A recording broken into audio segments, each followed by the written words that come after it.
বাণী ও রচনা স্বামী বিবেকানন্দ। পাঠ করছি গোপা বাগচি।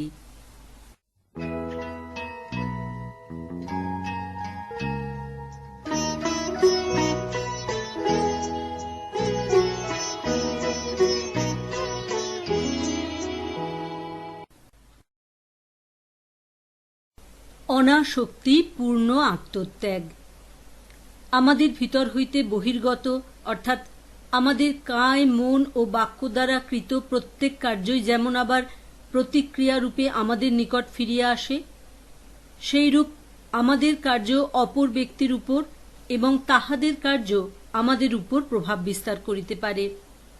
তোমরা হয়তো সকলেই লক্ষ্য করিয়া থাকিবে যে কেহ যখন কোনো মন্দ কাজ করে তখন সে ক্রমশ আরও মন্দ হইতে থাকে, এবং যখন সৎকার্য করিতে আরম্ভ করে তখন তাহার অন্তরাত্মা দিন দিন সবল হইতে সবলতর হইতে থাকে, সর্বদাই ভালো কাজ করিতে প্রবৃত্ত হয়।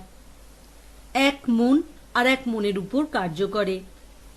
এই তত্ত্ব ব্যতীত কর্মের প্রভাবের এই শক্তি বৃদ্ধি আর কোনো উপায়েই ব্যাখ্যা করা যাইতে পারে না।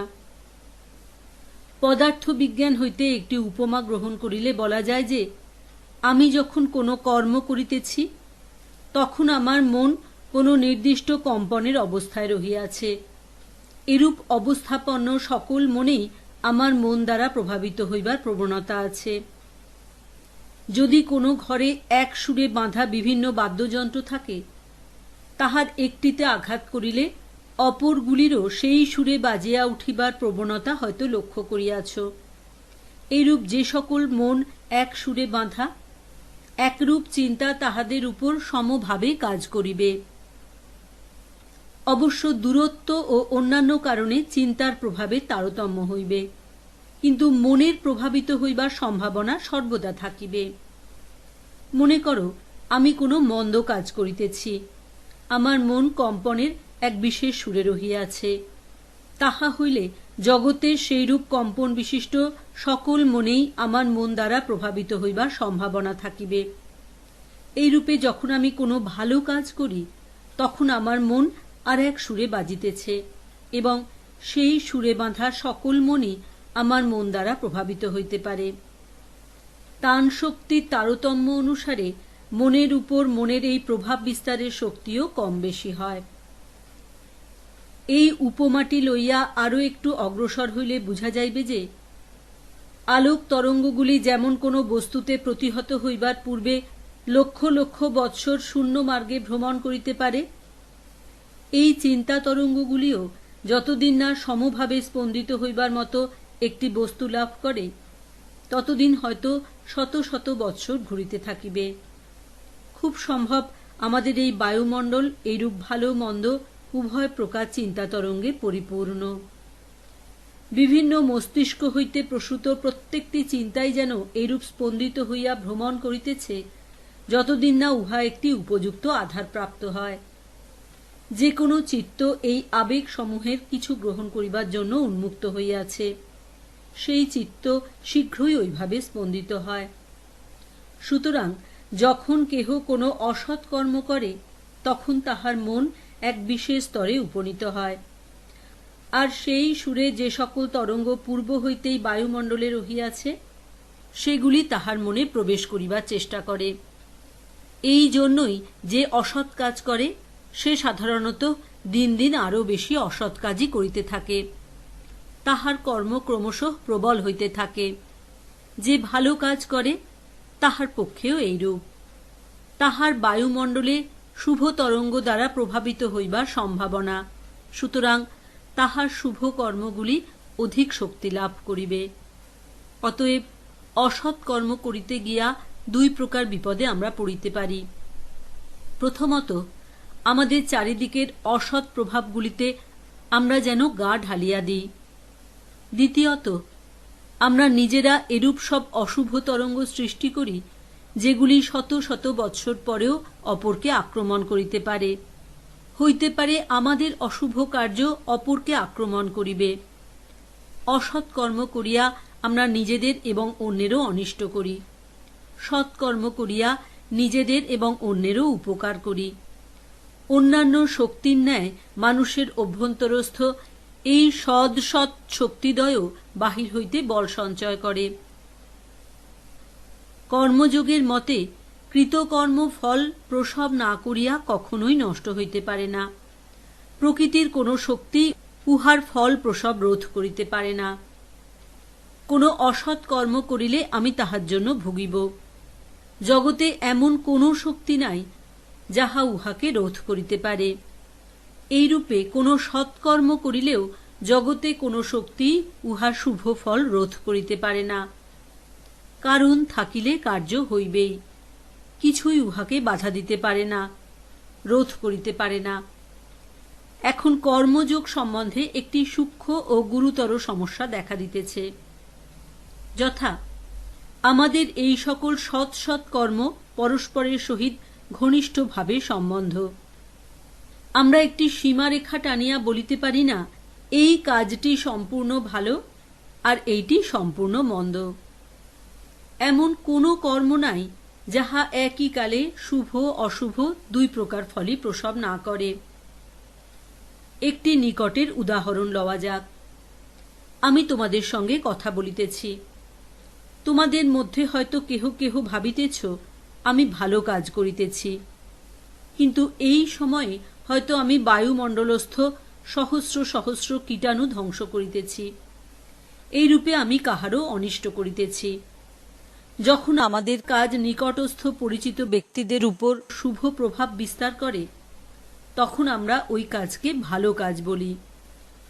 উদাহরণস্বরূপ দেখো, আমার এই বক্তৃতা তোমরা ভালো বলিতে পারো, কীটাণুগুলি কিন্তু তা বলিবে না। কীটাণুগুলিকে তোমরা দেখিতে পাইতেছ না, নিজেদেরই দেখিতে পাইতেছ। তোমাদের উপর কথা বলার প্রভাব প্রত্যক্ষ, কিন্তু কীটাণুগুলির উপর উহার প্রভাব তত প্রত্যক্ষ নয়। এরূপে যদি আমরা আমাদের অসৎ কর্মগুলি বিশ্লেষণ করিয়া দেখি, তবে দেখিব ওইগুলি দ্বারাও হয়তো কোথাও কিছু না কিছু শুভ ফল হইয়াছে। যিনি শুভ কর্মের মধ্যে কিছু অশুভ, আবার অশুভের মধ্যে কিঞ্চিৎ শুভ দেখেন, তিনি প্রকৃত কর্মরহস্য বুঝিয়াছেন। কিন্তু ইহা হইতে কি সিদ্ধান্ত করা যায়? সিদ্ধান্ত এই যে আমরা যতই চেষ্টা করি না কেন, এমন কোনো কার্য হইতে পারে না যাহা সম্পূর্ণ অপবিত্র। এখানে হিংসা বা অহিংসা এই অর্থে অপবিত্রতা অথবা পবিত্রতা গ্রহণ করিতে হইবে। অপরের অনিষ্ট না করিয়া আমরা শ্বাস প্রশ্বাস ত্যাগ বা জীবন ধারণ করিতে পারি না। আমাদের প্রত্যেক অন্ন মুষ্টি অপরের মুখ হইতে কাড়িয়া লওয়া। আমরা বাঁচিয়া জগৎ জুড়িয়া থাকার দরুনই অপর কতকগুলি প্রাণীর কষ্ট হইতেছে। হইতে পারে তাহারা মানুষ অথবা প্রাণী অথবা কীটাণু, কিন্তু যাহারই হোক না কেন, আমরা কোনো না কোনো প্রাণীর স্থান সংকুচিত করিতেছি, স্থান সংকোচ করিবার কারণ হইয়াছি। এইরূপই যদি হয়, তবে স্পষ্টই বুঝা যাইতেছে যে কর্ম দ্বারা কখনো পূর্ণতা লাভ করা যায় না। আমরা অনন্তকাল কাজ করিয়া যাইতে পারি, কিন্তু এই জটিল সংসার রূপ গোলক ধাঁধা হইতে বাহির হইবার পথ পাওয়া যাইবে না। তুমি ক্রমাগত কাজ করিয়া যাইতে পারো, কর্মফলে শুভ ও অশুভের অবশ্যম্ভাবী মিশ্রণের অন্ত নাই। দ্বিতীয় বিবেচ্য বিষয় এই, কর্মের উদ্দেশ্য কি? আমরা দেখিতে পাই প্রত্যেক দেশের অধিকাংশ লোকের এই বিশ্বাস যে এক সময়ে এই জগৎ পূর্ণতা লাভ করিবে, তখন ব্যাধি মৃত্যু দুঃখ বা দুর্নীতি থাকিবে না। ইহা খুব ভালো ভাব। অজ্ঞ ব্যক্তিদের উন্নত ও উৎসারিত করিতে ইহা খুবই প্রেরণা যোগায়। কিন্তু যদি আমরা এক মুহূর্ত চিন্তা করি, তাহা হইলে স্পষ্টই দেখিব এরূপ কখনো হইতে পারে না। কিরূপে ইহা হইতে পারে? ভালো মন্দ যে একই মুদ্রার এপিঠ ওপিঠ। মন্দকে ছাড়িয়া ভালো কিরূপে পাওয়া যায়? পূর্ণতার অর্থ কি? পরিপূর্ণ জীবন একটি স্ববিরোধী বাক্য। প্রত্যেকটি বাহিরের বস্তুর সহিত আমাদের নিয়ত সংগ্রামের অবস্থাই জীবন। প্রতি মুহূর্তে আমরা বহি প্রকৃতির সহিত সংগ্রাম করিতেছি। যদি আমরা ইহাতে পরাস্ত হই, আমাদের জীবন ধ্বংস হইয়া যাইবে। আহার ও বায়ুর জন্য প্রতিনিয়ত চেষ্টা, এই তো জীবন। আহার বা বায়ু না পাইলেই আমাদের মৃত্যু। জীবন একটা সহজ ও স্বচ্ছন্দ ব্যাপার নয়, উহা রীতিমতো একটি জটিল ব্যাপার। এই বহির্জগৎ ও অন্তর্জগতের মধ্যে যে জটিল সংগ্রাম, তাহাকেই আমরা জীবন বলি। অতএব স্পষ্টই দেখা যাইতেছে, এই সংগ্রাম শেষ হইলে জীবনও শেষ হইবে। আদর্শ সুখ বলিতে বুঝায় এই সংগ্রামের সমাপ্তি, কিন্তু তাহা হইলে জীবনও শেষ হইবে, কারণ সংগ্রাম তখনই শেষ হইতে পারে যখন জীবনের শেষ। এই অবস্থার সহস্র ভাগের এক ভাগ উপস্থিত হইবার পূর্বেই এই পৃথিবী শীতল হইয়া যাইবে, তখন আমরা থাকিব না। অতএব অন্যত্র হয় হোক, এই পৃথিবীতে এই সত্যযুগ, এই আদর্শ যুগ কখনোই আসিতে পারে না।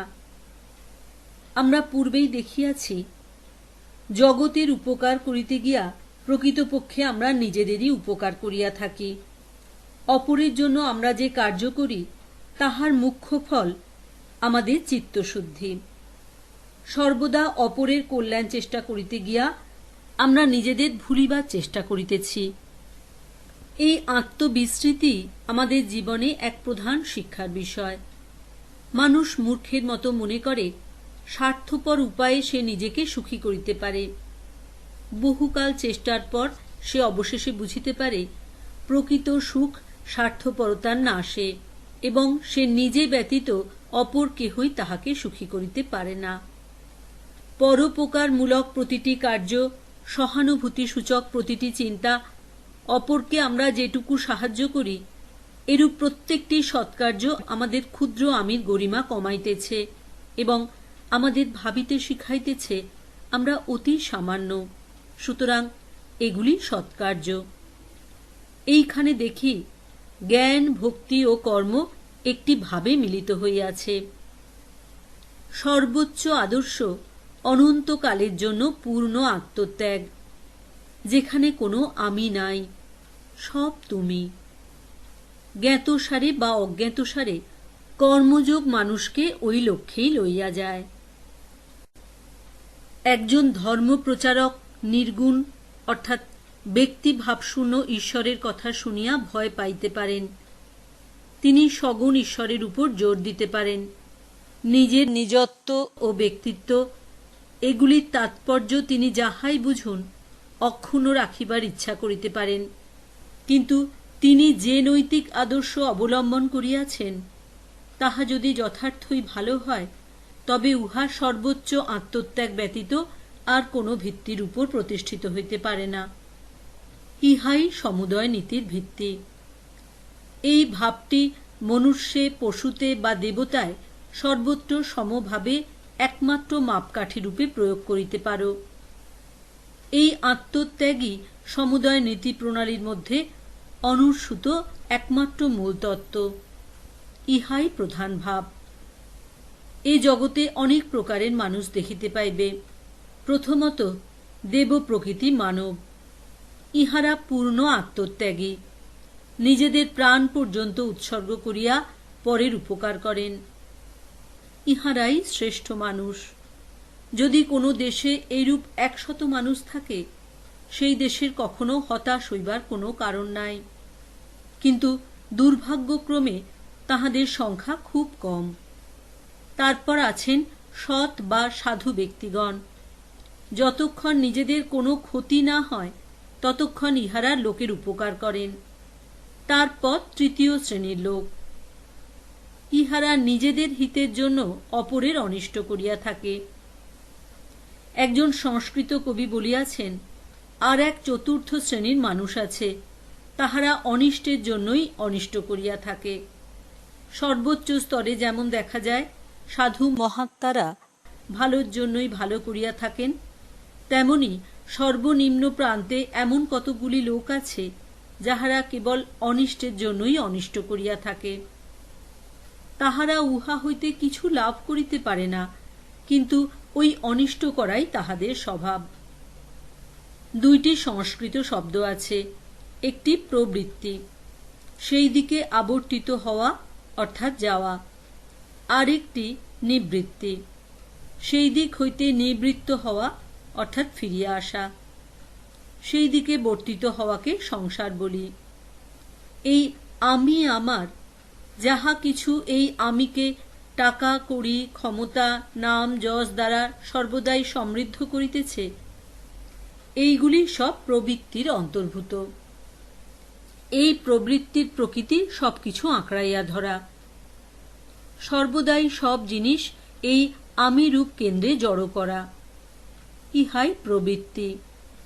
ইহাই মনুষ্য মাত্রের স্বাভাবিক প্রবণতা। চারিদিক হইতে যাহা কিছু সব গ্রহণ করা এবং এক কেন্দ্রের চারিদিকে জড়ো করা। সেই কেন্দ্র তাহার নিজের মধুর আমি। যখন এই প্রবণতা ভাঙিতে থাকে, যখন নিবৃত্তি বা সেই দিক হইতে চলিয়া যাওয়ার ভাব আসে, তখনই নীতি এবং ধর্ম আরম্ভ হয়। প্রবৃত্তি ও নিবৃত্তি উভয়ই কর্ম। প্রথমটি অসৎকর্ম, দ্বিতীয়টি সৎকর্ম। এই নিবৃত্তি সকল নীতি এবং ধর্মের মূল ভিত্তি। উহার পূর্ণতাই সম্পূর্ণ আত্মত্যাগ। পরের জন্য মন শরীর এমনকি সর্বস্ব ত্যাগ করিতে সর্বদা প্রস্তুত থাকা। যখন এই অবস্থা লাভ হয়, তখনই মানুষ কর্মযোগে সিদ্ধি লাভ করে। সৎকর্মের ইহাই শ্রেষ্ঠ ফল। এক ব্যক্তি সমগ্র জীবনে একটি দর্শনশাস্ত্র পাঠ করেন নাই। তিনি হয়তো কখনো কোনরূপ ঈশ্বরে বিশ্বাস করেন নাই এবং এখনো করেন না। তিনি হয়তো সারা জীবনে একবারও ঈশ্বরের নিকট প্রার্থনা করেন নাই। কিন্তু যদি কেবল সৎ কর্মের শক্তি তাহাকে এমন অবস্থায় লইয়া যায় যেখানে তিনি পরার্থে তাহার জীবন ও যাহা কিছু সব ত্যাগ করিতে উদ্যত হন, তাহা হইলে বুঝিতে হইবে জ্ঞানী জ্ঞানের দ্বারা এবং ভক্ত উপাসনা দ্বারা যে অবস্থায় উপনীত হইয়াছেন, তিনিও সেইখানেই পৌঁছিয়াছেন। সুতরাং দেখি, জ্ঞানী কর্মী ও ভক্ত সকলে একই স্থানে উপনীত হইলেন, মিলিত হইলেন। এই এক স্থান আত্মত্যাগ। মানুষে মানুষে দার্শনিক মত ও ধর্ম বিষয়ক পদ্ধতি যতই ভিন্ন হোক না কেন, পরার্থে আত্মবিসর্জন করিতে প্রস্তুত ব্যক্তির সম্মুখে সমগ্র মানবজাতি সসম্ভ্রমে ও ভক্তি সহকারে দণ্ডায়মান হয়। এখানে কোনো প্রকার মতবিশ্বাসের প্রশ্নই উঠে না। এমনকি যাহারা সর্বপ্রকার ধর্মভাবের বিরোধী, তাহারাও যখন এরূপ সম্পূর্ণ আত্মবিসর্জনের কোনো কাজ দেখে, তখন অনুভব করে এই কাজকে শ্রদ্ধা করিতেই হইবে।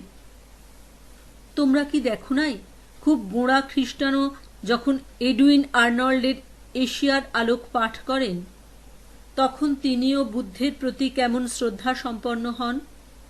যে বুদ্ধ ঈশ্বরের কথা বলেন নাই, আত্মত্যাগ ব্যতীত আর কিছুই প্রচার করেন নাই।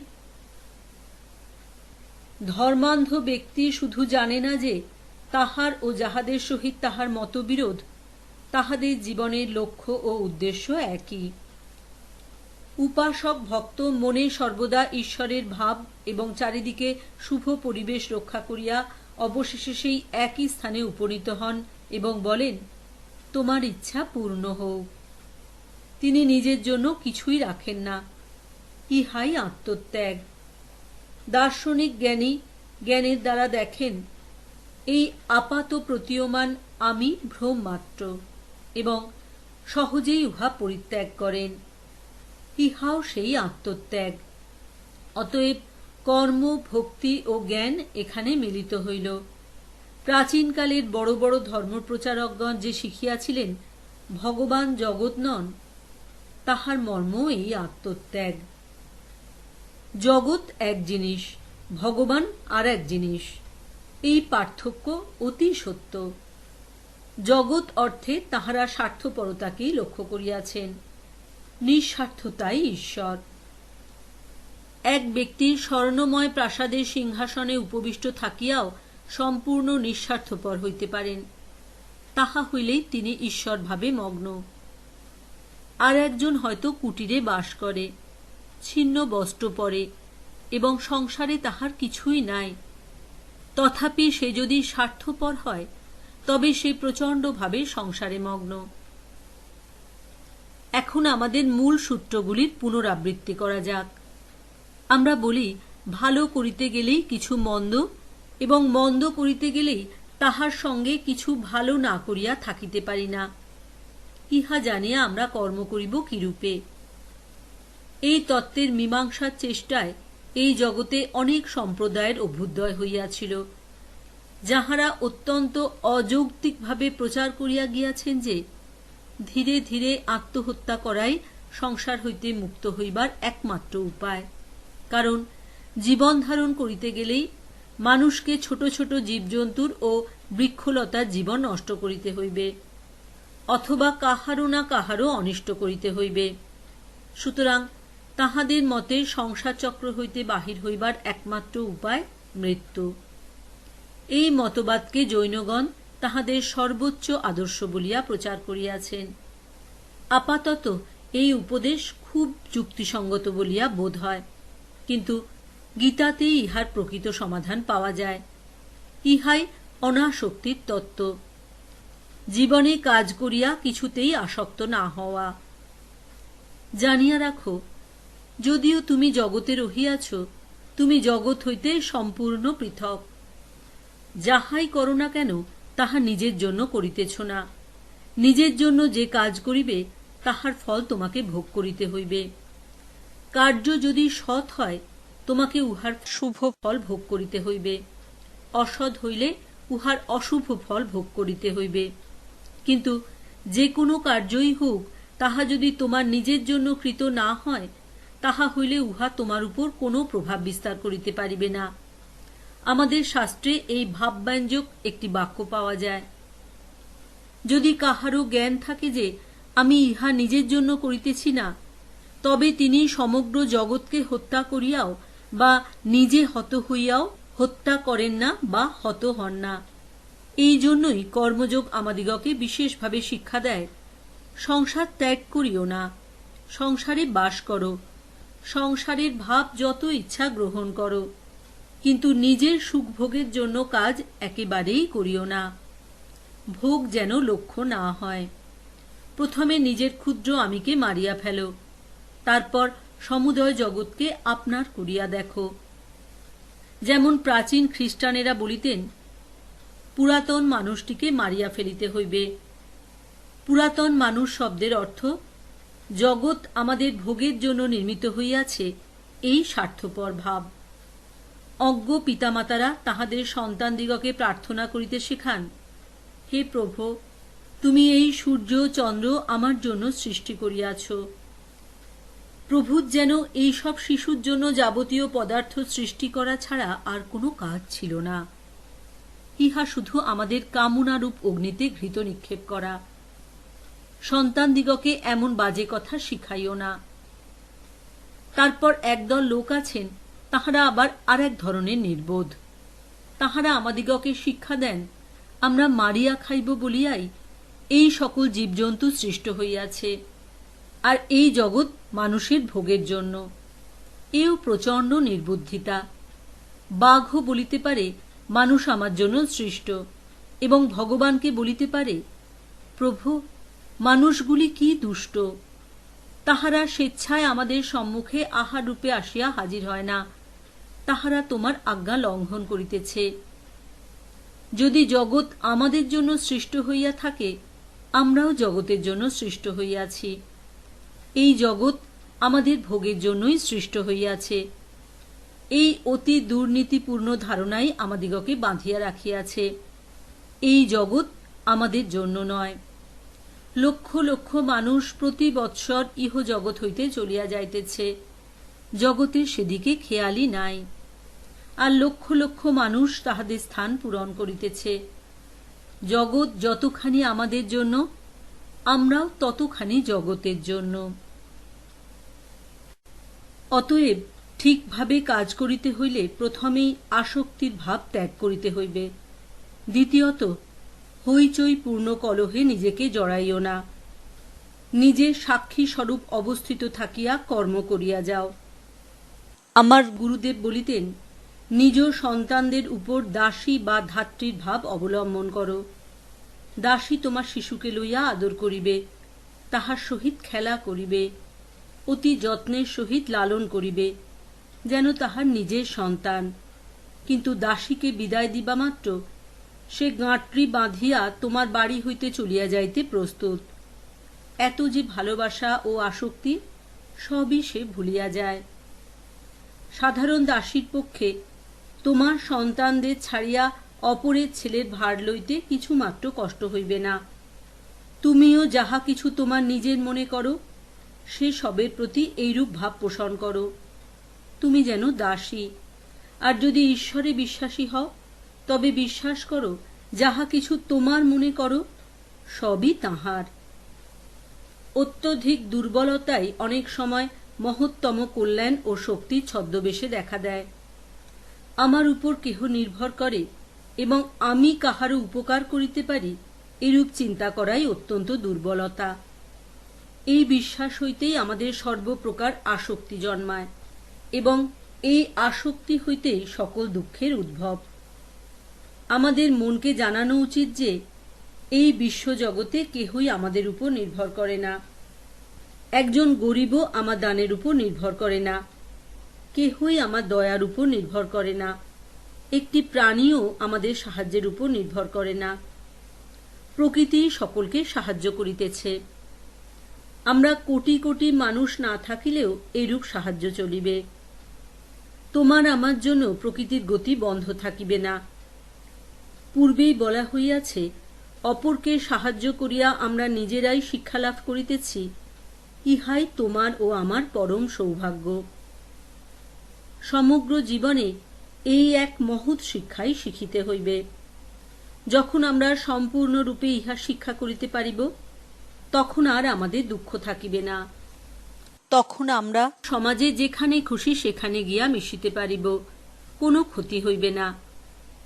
তোমাদের পতি পত্নী, দাস দাসী, রাজ্য এসব থাকিতে পারে, কিন্তু যদি তুমি এই তত্ত্বটি হৃদয়ে রাখিয়া কাজ করো যে জগৎ তোমার ভোগের জন্য নয়, আর তুমি সাহায্য না করিলে চলিবে না এমনও নয়, তবেই ওই সকল বস্তু তোমাদের কোনো ক্ষতি করিতে পারিবে না। এই বৎসরই হয়তো তোমার কয়েকজন বন্ধু মারা গিয়াছেন। জগৎ কি স্বীয় গতির ঊর্ধ্ব করিয়া তাহাদের পুনরাগমনের জন্য অপেক্ষা করিতেছে? ইহা স্রোত কি বন্ধ হইয়া আছে? না, ইহা ঠিকই চলিয়া যাইতেছে। অতএব তোমার মন হইতে এই ভাব একেবারে দূর করিয়া দাও যে তোমাকে জগতের জন্য কিছু করিতে হইবে। জগৎ তোমার নিকট হইতে কোনো সাহায্যই চায় না। জগতের সাহায্যের জন্যই আমার জন্ম, এ কথা চিন্তা করা কোনো মানুষের পক্ষে নির্বুদ্ধিতা। উহা নিছক অহংকার, উহা স্বার্থপরতা, ধর্মের রূপ ধরিয়া প্রতারণা করিতেছে। তোমার অথবা অন্য কাহারও উপর জগৎ নির্ভর করে না, এই ভাবটি উপলব্ধি করিবার জন্য যখন তোমার স্নায়ু ও পেশিগুলিকে গঠিত করিবে, তখন কর্মজনিত কোনো প্রতিক্রিয়া তোমাকে পীড়িত করিবে না। যখন তুমি কোনো লোককে কিছু দাও এবং পরিবর্তে কিছুই আশা না করো, সে তোমার কাছে কৃতজ্ঞ থাকুক এইটুকুও না চাও, তখন তাহার অকৃতজ্ঞতা তোমার উপর কোনো প্রতিক্রিয়া করিবে না, কারণ তুমি কিছুই প্রত্যাশা করো নাই, কখনোই চিন্তা করো নাই যে তোমার প্রতিদান পাইবার কোনো অধিকার আছে। তাহার যাহা প্রাপ্য ছিল তুমি তাহাই দিয়াছিলে। তাহার নিজ কর্মের ফলেই সে উহা পাইয়াছে। তোমার কর্ম তোমাকে উহার বাহক করিয়াছিল মাত্র। কিছু দান করিয়া তুমি গর্ববোধ করিবে কেন? তুমি তো উহার বাহক মাত্র।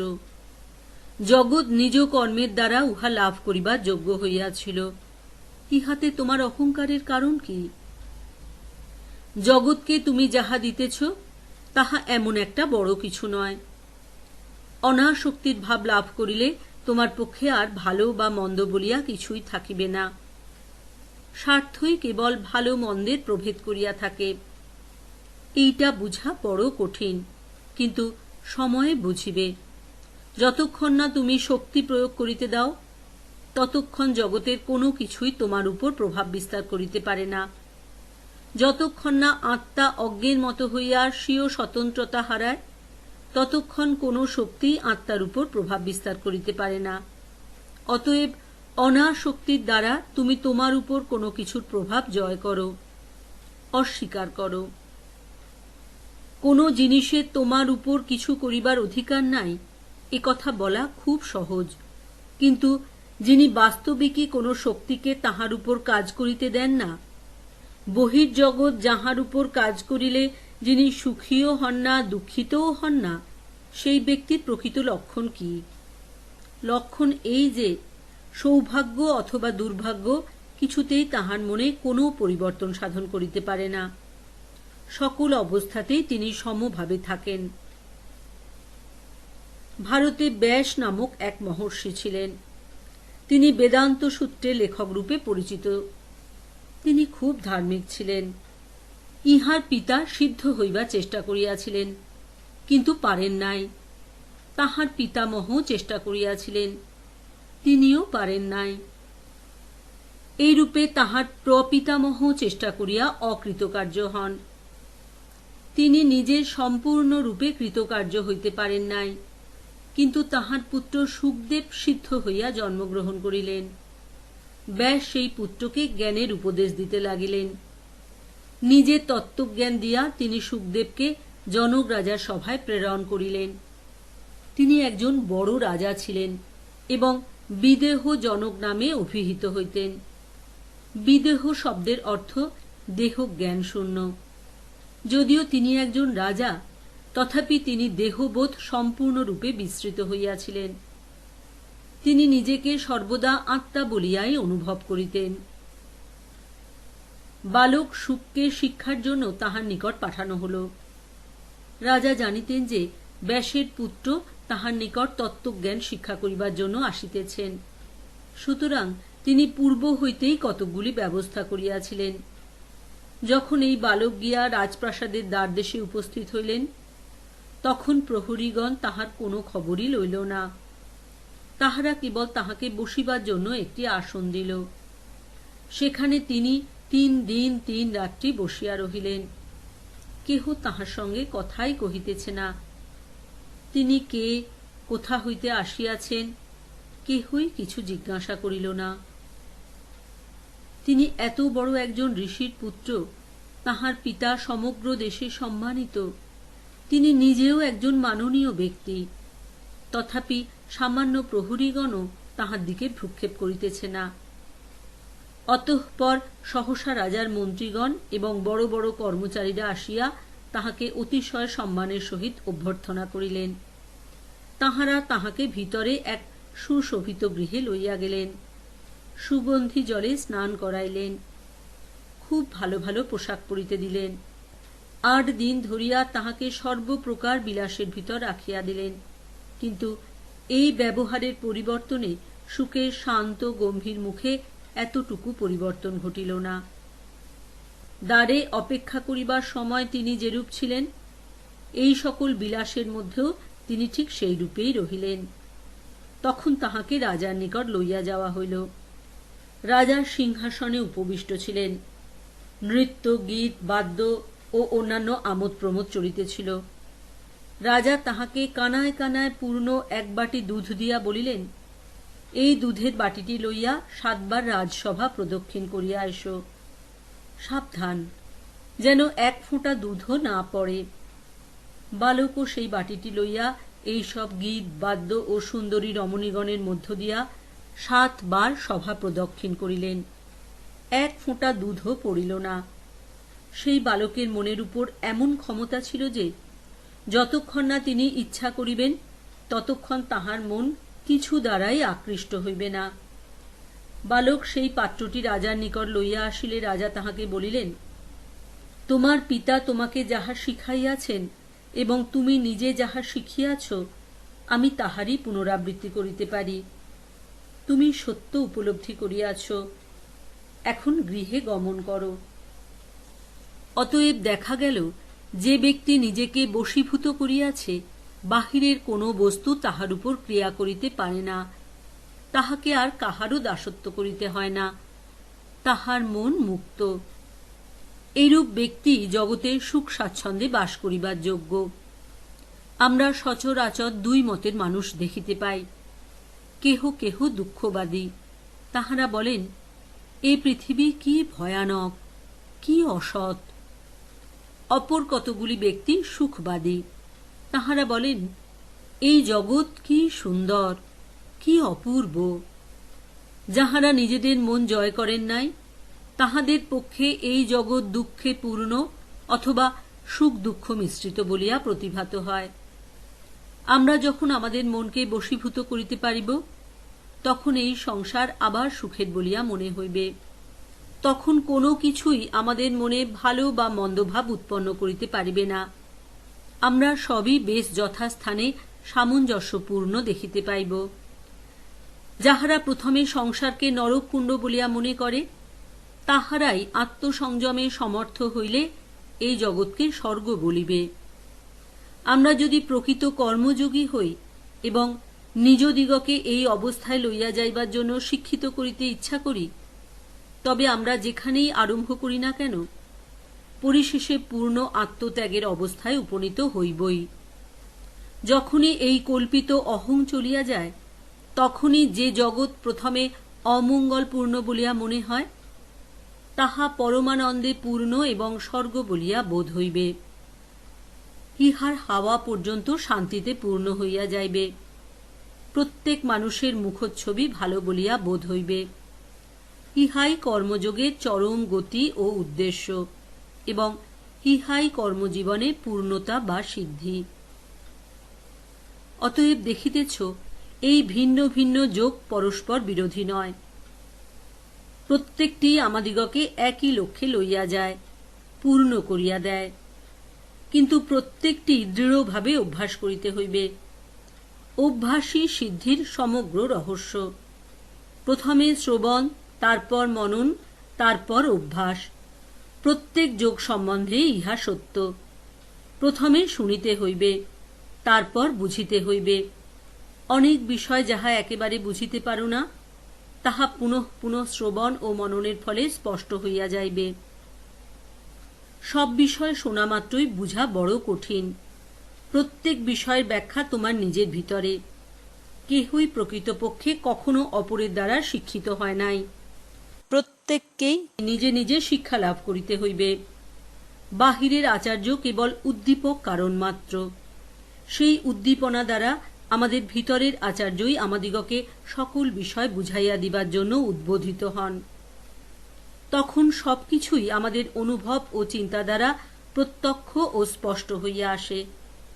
তখন আমরা নিজেদের আত্মার ভিতরে ওই সকল তত্ত্ব অনুভব করিব, এবং এই অনুভূতি প্রবল ইচ্ছা শক্তি রূপে পরিণত হইবে। প্রথমে ভাব, তারপর ইচ্ছা। এই ইচ্ছা হইতে এমন প্রবল কর্মের শক্তি আসিবে যে তাহা প্রতি শিরায়, প্রতি স্নায়ুতে, প্রতি পেশিতে ক্রিয়া করিতে থাকিবে। যতক্ষণ না তোমার সমুদয় শরীরটি এই নিষ্কাম কর্মযোগের একটি যন্ত্রে পরিণত হয়। ইহার ফল সম্পূর্ণ আত্মত্যাগ, পূর্ণ স্বার্থপরতা। ইহা কোনো মতামত বা বিশ্বাসের উপর নির্ভর করে না। খ্রিস্টানি হও, আহুদি হও আর জেন্টাইলি হও, তাহাতে কিছু আসে যায় না। একমাত্র জিজ্ঞাস্য, তুমি কি স্বার্থশূন্য? যদি তাই হও, তবে তুমি একখানি ধর্মপুস্তকও না পড়িয়া এবং কোনো গির্জায় বা মন্দিরে না গিয়াও সিদ্ধ হইবে। আমাদের বিভিন্ন যোগ প্রণালীর প্রত্যেকটি অপর প্রণালীর কিছুমাত্র সহায়তা না লইয়া মানুষকে পূর্ণ করিতে সমর্থ, কারণ প্রত্যেকটিরই লক্ষ্য একই। কর্মযোগ, জ্ঞানযোগ, ভক্তিযোগ সকল যোগই মুক্তি লাভের সাক্ষ্য ও অন্যান্য নিরপেক্ষ উপায়। সাংখ্যযোগ পৃথক বালা প্রবদন্তি ন পণ্ডিতা। অজ্ঞেরাই কর্ম ও জ্ঞানকে পৃথক বলিয়া থাকে, পণ্ডিতেরা নয়। জ্ঞানীরা জানেন, আপাতত পৃথক বলিয়া প্রতীয়মান হইলেও শেষ পর্যন্ত ওই দুই পথ মানুষকে পূর্ণতা রূপ একই লক্ষ্যে পৌঁছাইয়া দেয়।